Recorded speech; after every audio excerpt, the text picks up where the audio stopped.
E sabe aquela ideia que começa pequena e de repente, e na verdade a gente sabe que nunca é de repente, vira uma marca com dezenas de unidades espalhadas pelo país? Hoje a gente conversa com quem viveu exatamente isso. Nosso convidado é o Roger Rodrigues, fundador da Ice Cream Roll, que começou com um quiosque e hoje lidera uma rede com 90 unidades. Exato.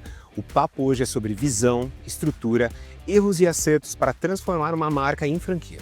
Então, se você tem um sonho de abrir um negócio, de ver ele por todo o Brasil, esse episódio é para você. Fica ligadinho aí.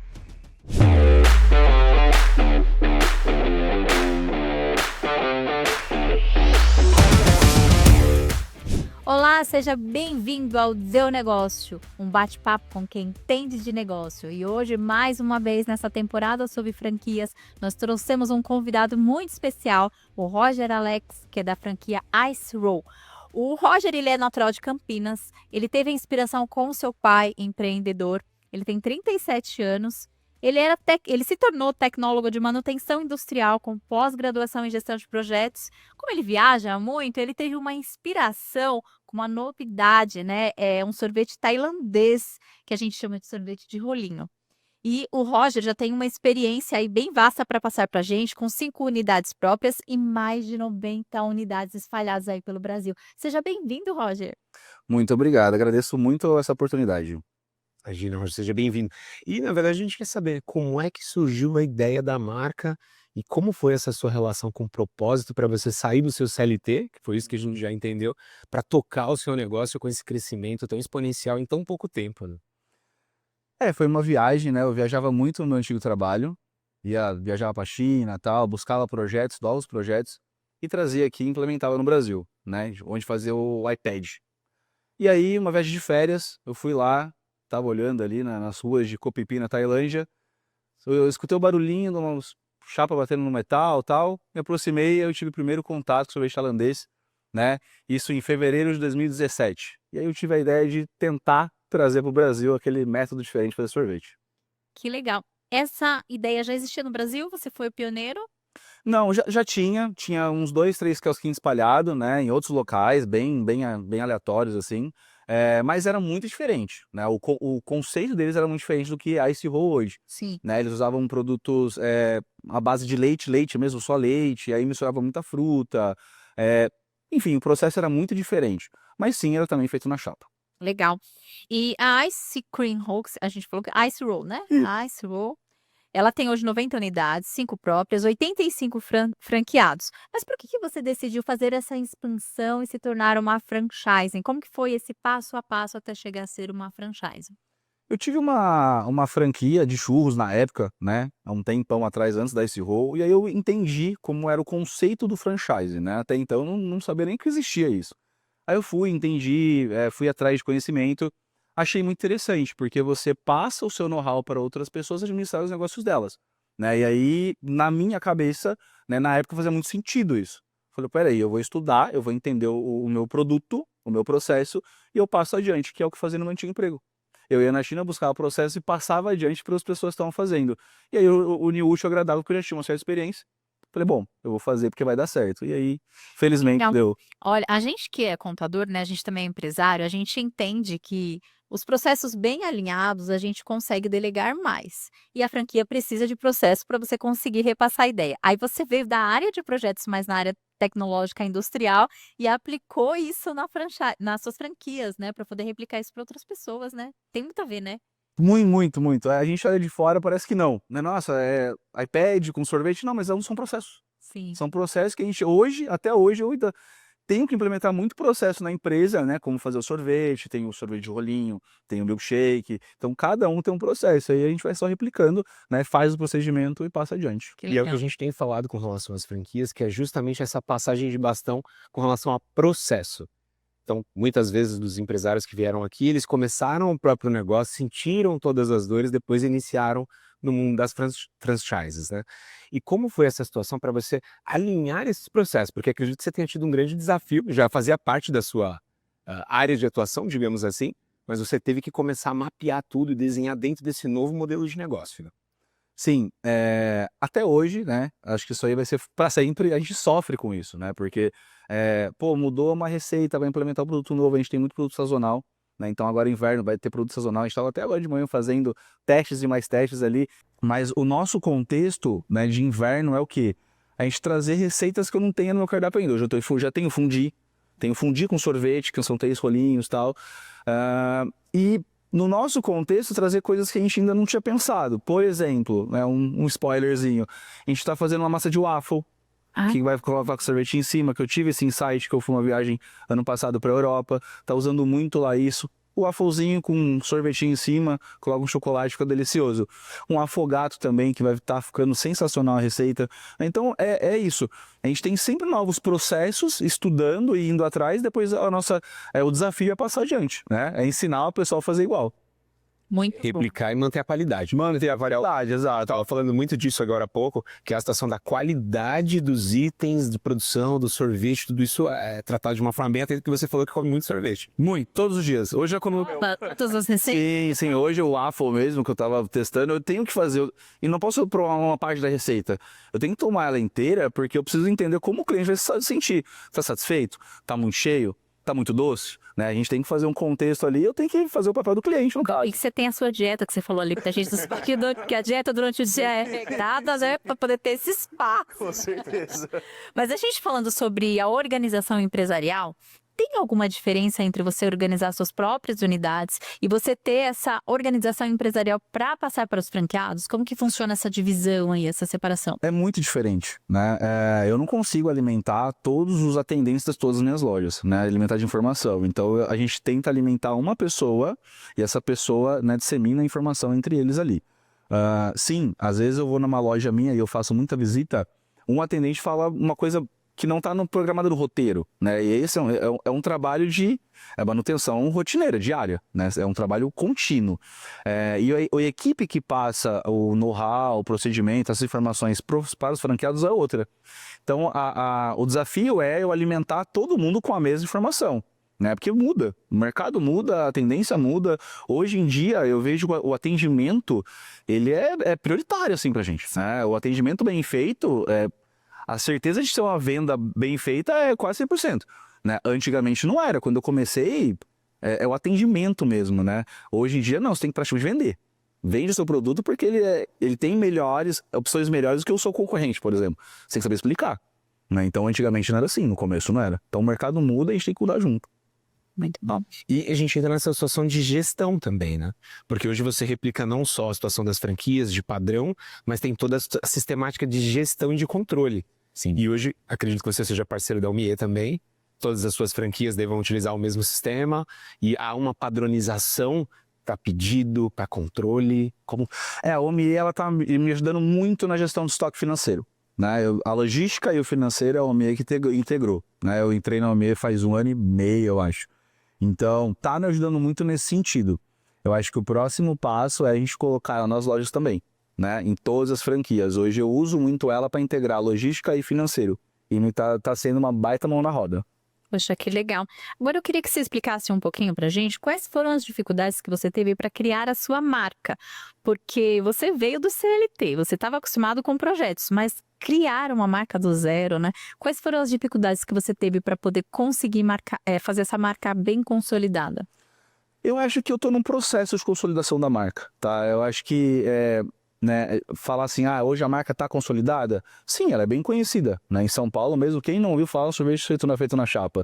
Mas assim, aquele negócio de brand mesmo, acho que é uma coisa a longo prazo. Então a gente está trabalhando muito forte para cada vez mais ter uma marca mais forte, né? Uma marca consolidada. E é um trabalho contínuo, é a mesma coisa. Se eu parar de trabalhar hoje, daqui 3 meses ninguém mais lembra quem que é SEO, né? A gente sabe de vários cases aí que o cara parou de trabalhar e a marca esquece, né? Então acho que é um trabalho contínuo, é uma dificuldade porque eu não sabia nada. Eu trabalhava no chão de fábrica, né? Lá ensinando operação, né? Na engenharia, né? E aí eu tive que montar uma marca do zero. Eu acho que é muito buscar conhecimento, né? Hoje o conhecimento para buscar quem vai buscar é tão fácil. Então é isso, mas não adianta nada também eu ficar sentado e não fazer nada. Eu tenho que ir atrás e entender. E eu faço isso até hoje. E aí pensa a situação, a gente até falou, perfil, né? A gente falou em outros episódios Que aí me parece que a sua marca já está consolidada, são 90 lojas. Mas parece que para você ainda é muito pouco. Tipo, ainda não cheguei lá onde eu quero estar, né? É empreendedor. Então me parece que essa velocidade que você teve para lançar essas lojas não foi à toa, né? Porque são 90 lojas, a gente estava brincando aqui dos 7, 8 anos, mas de operação são 7 anos, desde a primeira ideia são 8, mas isso foi muito rápido, né? Ou para você isso tá dentro dessa velocidade que você já espera, ou tá devagar?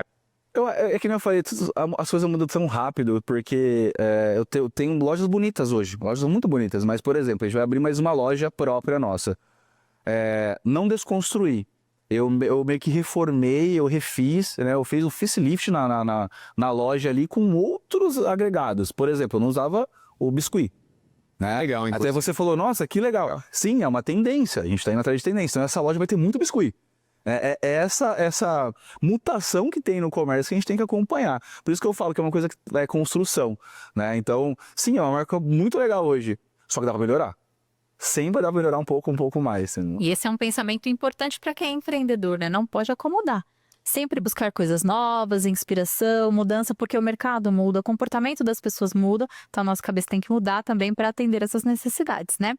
Deixa eu te perguntar, Roger, como que vocês você enxerga o futuro da franchising no Brasil? Você acha que isso é uma tendência atual, que vai mudar alguma coisa, vai explodir, vai diminuir? Como que você vê a franchising no Brasil? É engraçado, né? Porque como tudo muda muito rápido, é incrível. Quando eu entrei no franchising, não tinha tantas marcas. Eu vejo que hoje, assim, a pessoa montou um negócio, não testou e já não, vai ser franquia e vai atrás de formatação e tal. Eu, por exemplo, não fiz a minha formatação como uma empresa, como uma agência. Eu mesmo fiz a formatação porque eu sabia fazer procedimento e tal, então eu fui estudar, né? Sim, quanto mais informação é bom, quanto mais agência boa, se você pegar para formatar sua franquia, é boa. Só que eu acho que tem que testar, tem que ver se realmente, fazer uma avaliação profunda para ver se dá para ser uma franquia. Então, assim, eu acho que hoje tem muita marca nova tentando ser a franquia, né? E legal, o mercado tá cheio de franquia hoje. Só que ao longo dos anos eu acho que esse negócio vai meio que separar o joio do trigo, talvez, né? Porque tem marca que tá pronta e marca que não tá pronta. A minha marca não nasceu pronta, né? Lógico. Processo. Só que hoje ela tá legal. Então hoje a pessoa vai atrás de uma marca consolidada e uma marca começando. Uma marca consolidada. Então eu acho que mais pra frente vai ser cada vez mais difícil de uma franquia nova entrar no mercado. Uma franquia que nem a gente começou pequenininho, né? Porque os grandes players estão muito grandes e tem muita marca boa. Então eu acho que assim, é cada vez mais difícil de entrar nesse mercado do franchise, na minha humilde opinião. Sim, eu concordo. A gente estava falando em outro episódio justamente essa situação da tratativa de visualização de teste da sua própria loja, né? Muitas franquias que estão sendo criadas, ela não tem essa maturação, esse teste, né? A gente estava até falando que deveria ser uma lei, né? Olha, você vai virar uma franquia se você tiver 2 anos de exercício, se você tiver a comprovação de movimentação, até para de repente não frustrar muita gente que quer ser empresário, inicia lá a sua operação e sai do CLT muitas vezes e fica com a frustração de que não deu certo.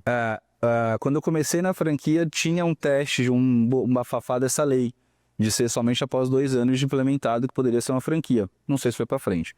Mas eu acho Mas eu acho que, cara, deveria, né? Hoje eu acho que deveria sim, porque você tem que testar seu negócio pra ver se ele é franqueável ou não, né? A minha franquia mesmo, que eu falei, era rolinho. Né? E o rolinho era legal para quiosque, a gente está com loja. A loja ela precisa de mais produtos. Né? Um café, um gelato, um waffle. Né? Então, assim, é um período de maturação que 8 anos, né, trouxe pra gente. Então, hoje o franqueado entra com muita informação. Aí você pega o cara que não tem ideia do que tá fazendo. Ele monta um café e aí já sai franqueando, é bem difícil, é bem complicado. E hoje essa transição que você teve dos quiosques para as lojas, ela foi uma necessidade da franquia de se adaptar à evolução do mercado? Ou você visualizou realmente um novo modelo? Falou, cara, eu não tenho só sorvete para vender, eu tenho mais opções, mas eu não consigo fazer no quiosque. Como que foi essa... Era uma vontade que eu tinha de ter loja, porque loja vende mais, loja é mais consolidada, né? Traz mais respeito e é mais imponente, na minha opinião, né? E aí eu comecei a estudar um pouquinho, eu falei, cara, mas se eu levar só o rolinho para uma loja, não sei se vai ser legal, preciso de um mix maior. E aí a gente foi desenvolver essa variedade, né, maior para ter lojas. Eu acho que é uma tendência de quem começa com quiosque e crescendo para loja, né? Tem várias marcas que começaram com quiosque também, e hoje também tem quiosque e loja também. Eu acho que tem que fazer a avaliação do local também, né? Tem locais que não é legal ter uma loja porque não vale a pena. Tem locais que já vale. Então essa avaliação e a gente abrir esse leque de negócios também, né? Quiosque, a loja, eu faço evento, a gente tem comodatos também espalhado em restaurante, em mercado, né? Essa variação de vários braços da SRO que hoje faz ela ser uma marca muito mais consolidada do que 8 anos atrás. Mas respondendo a sua pergunta, eu acho que é tendência. O cliente hoje, ele está um pouco mais exigente. O quiosque no meio do shopping, dependendo do shopping ser muito fluxo, ele não consegue parar para comer o sorvete. E o sorvete é uma experiência, né? Esse sorvete é uma experiência, não é um take-away que você vai pegar uma casquinha e sair comendo. Tem que sentar, saborear uma sobremesa. Nisso a loja ela fornece para ele, ela dá, né? Então eu acho que é essa avaliação que tem que fazer, dependendo do shopping local, se vale a pena uma loja ou um quiosque. Mas a tendência do cliente hoje está muito mais exigente do que há 3, 4 anos atrás. Eu concordo, muitas vezes você passa ali no quiosque, tem aquela galera, você fala, cara, não tem onde sentar, não vou pegar. E se tem uma loja que tem uma cadeirinha, uma mesa, aí você vai, né? E aí a gente já tentando extrair aqui o que ele já passou e o que ele já visualizou. Quando é que você visualiza que vale a pena ter uma loja ou um quiosque? Quais são as referências que você usa hoje para entender onde cabe o quê? São vários fatores, né? Você vai escolher um ponto. Nossa, eu comecei indo muito em shopping ver ponto, então eu vi muito ponto, shopping, rua, para ver na época quiosque, agora eu vejo loja. Hoje eu dei uma parada, porque a gente consegue visualizar em fluxo, com mapa e tudo mais, tem outros métodos para ser feito. Mas tem local que eu vou até hoje, que eu fico com dúvida ainda, eu vou lá no local, né? Daqui 2 semanas eu vou para Búzios, por exemplo, ver o local lá, até para ver disposição de loja, uma loja grande vai abrir lá. Mas assim, eu acho que tem que fazer a avaliação de aluguel com o ponto ofertado, né, para ver se vai ter um local perto para a pessoa sentar, é mais tranquilo, não é? Então tem várias coisas que a gente faz avaliação para saber se vale a pena uma loja ou um quiosque, tá? O que tem perto, né? Como está o fluxo do corredor? Então, assim, são vários... Olha, a gente já é interessado em uma franquia, né? Ah, tá. E essa avaliação você faz para quem quer virar franqueado, é isso? Você já faz todo esse estudo? Faço. Eu mesmo faço essa avaliação porque acho que é um tipo de know-how de pessoalmente hoje que faz essa análise de expansão. Sim.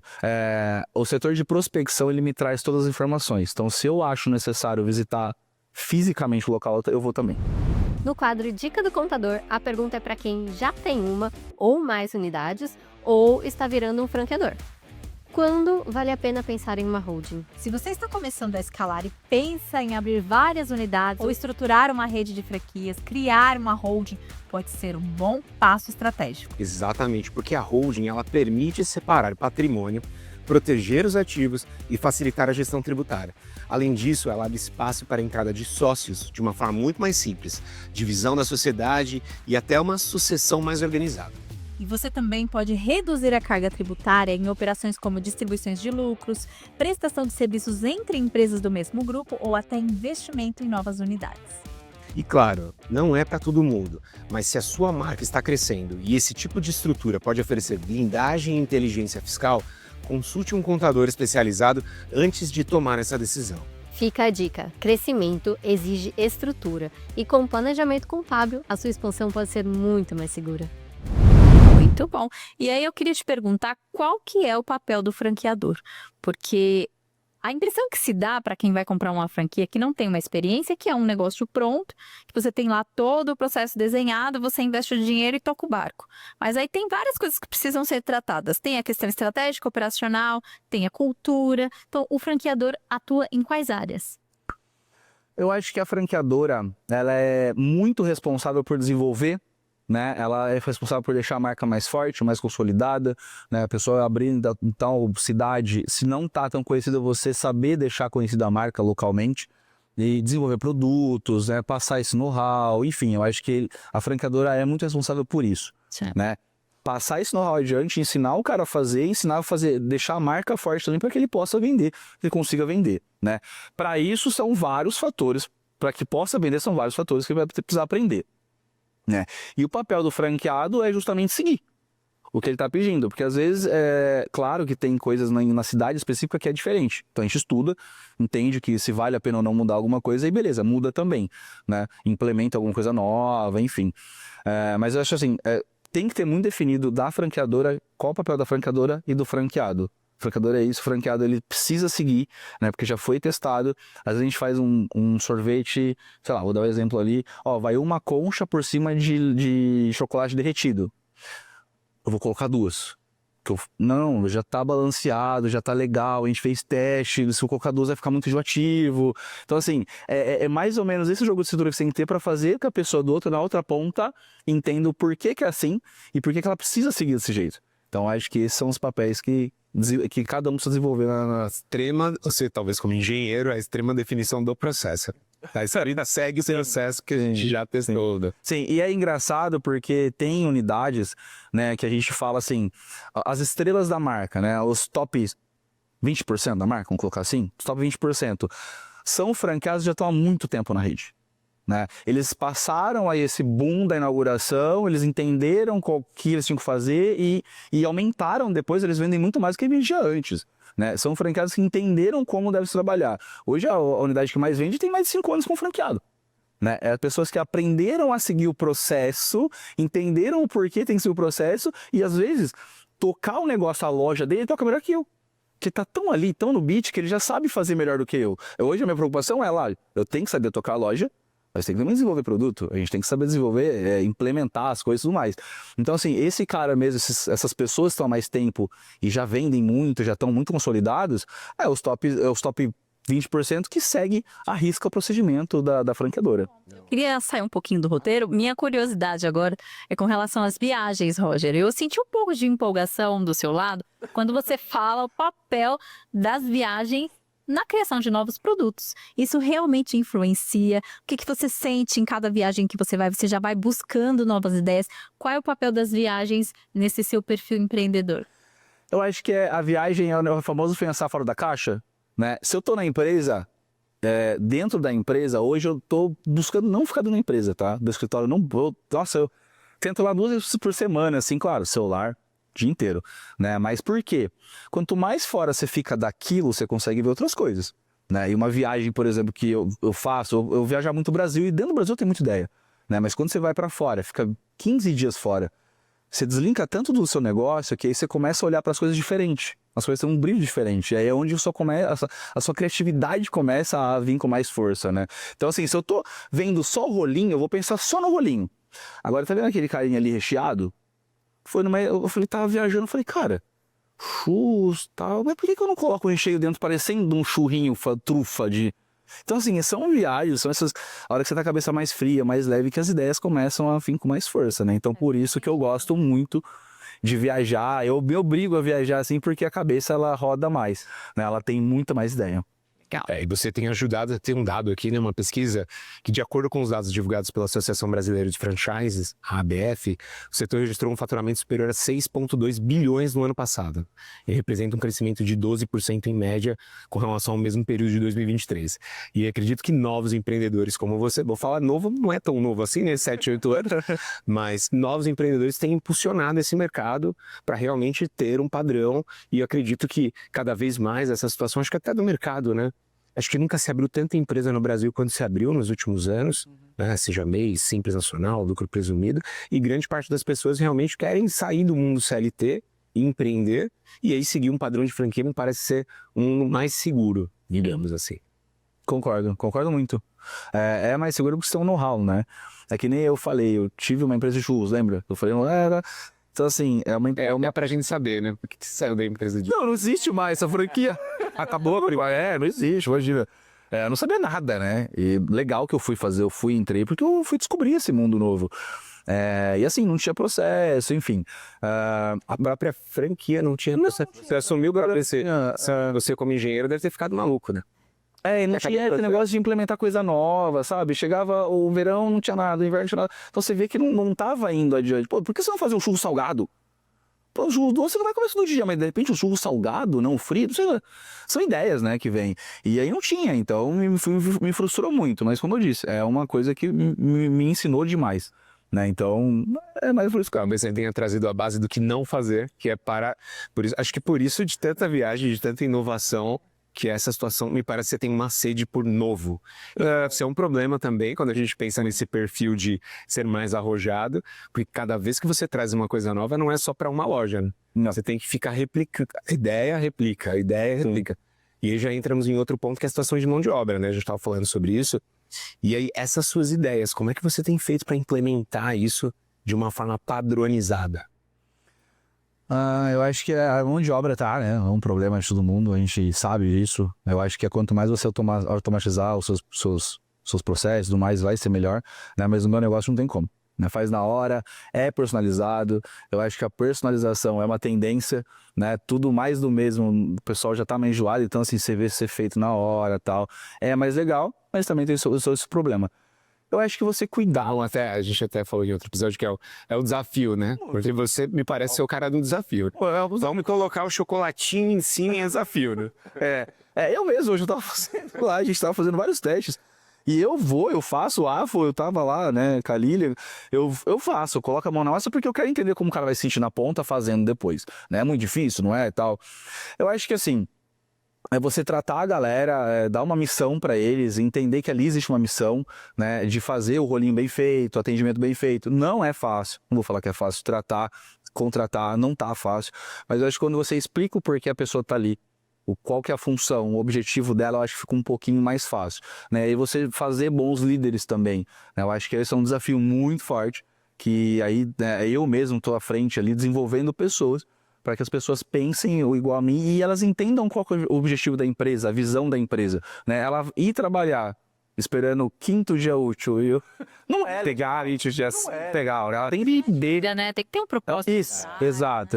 Eu acho que dinheiro é legal, né? Todo mundo vai trabalhar pelo dinheiro, é o objetivo, só que também se dar um objetivo é muito melhor para a pessoa entender, porque ela tem que fazer o rolinho bem feito, por exemplo, né? É um desafio contínuo, tá? Porque a gente estava falando de outra franquia que tem o autoatendimento, que tem algumas possibilidades, a gente até conversou um pouco antes, que será que a gente consegue fazer? E me parece que não, né? Não tem como. Eu tava até olhando, fazendo lá numa praia que eu fui, e tem que esfriar, né? Acho que é gás que coloca, que gela, depois parece que tem que gelar mais. Esquenta. É um processo. Esquenta? Olha aí, eu já tô achando que tava gelando. Já que a massa ela gruda ali na chapa fria, né? Então você tem que tirar todo o gelo, né? Porque senão ele vai deixar o sorvete com gosto de água, não pode. O sorvete é muito cremoso, por sinal, viu? Ele é muito cremoso, muito. A gente Diferente. vai descobrir daqui a pouco, né? Porque ele trouxe. Eu trouxe alguns sorvetes, né? Então, assim, você coloca. Se você deixar muito tempo ali, você não consegue tirar de rolinho. Então, você dá aquela esquentadinha pra soltar e aí você faz o rolinho ali. Top, né? E aí, a cada sorvete tem que preparar a chapa. Sim. E aí, Limpar ela total, tudo mais, deixar bem limpinha. nossa, eu tô aqui com a sua cabeça de engenheiro. Deve ser um grande desafio, porque a gente tem uma situação de atendimento, pessoas, fila, tem que ser rápido. Então o cara tem que estar bem preparado mesmo, o atendente ali, para poder dar agilidade, né? Mas assim, eu vou te falar que hoje a nossa dificuldade não é fazer o rolinho, tá? Nosso processo é tão bem definido que o rolinho nem sai. O problema nosso, eu acho que hoje tá, já disse também, atendimento. Você atender legal, um sorriso no rosto, entender o que o cliente quer. Pra você, o cara que de repente ele já chegou pra tomar um sorvete de Nutella, não sei. E de repente o cara vai falar pra ele do leite moça, sei lá. Não tem nada a ver. Entenda o que o cliente quer pra você já ir específico pra ele. Você vai ficar 10 minutos falando pra ele o que ele podia ter feito em 1.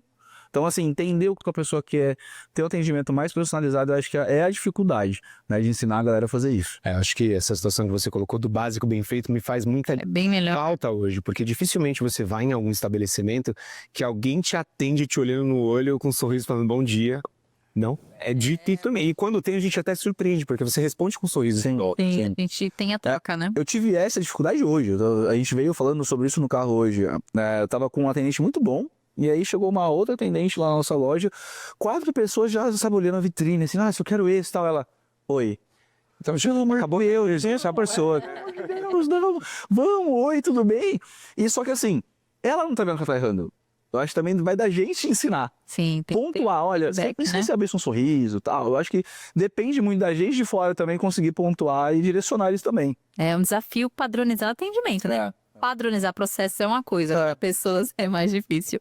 Roger, foi muito gostosa a nossa conversa, passou tão rápido, né? Sim. Mas a gente não quer sair daqui sem um conselho da tua parte para as pessoas que querem espalhar a sua marca aí por vários cantos do país. Qual que é o seu conselho para quem está começando e quer espalhar a sua marca?